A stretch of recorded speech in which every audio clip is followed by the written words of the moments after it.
E agora uma curiosidade aí que talvez você esteja tendo problemas, ou tendo aí falta de desempenho com o CorelDRAW por não ter essa função ativada ou ativada aqui dentro do seu projeto. Por exemplo, aqui você tem objetos fora da página que você deixou aqui o tamanho, e quando você vai para a página 2, 3, esses objetos não aparecem.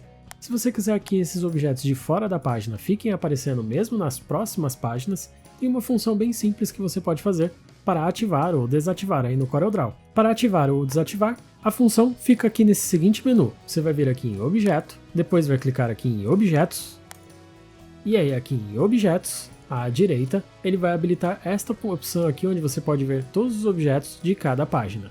Você vai clicar nesta engrenagem, e depois vai desmarcar esta opção aqui, manter objetos da área de trabalho na camada. Quando você desmarcar, estes objetos aqui vão aparecer em todas as páginas. Vamos puxar para cá para a direita e página 2, página 3.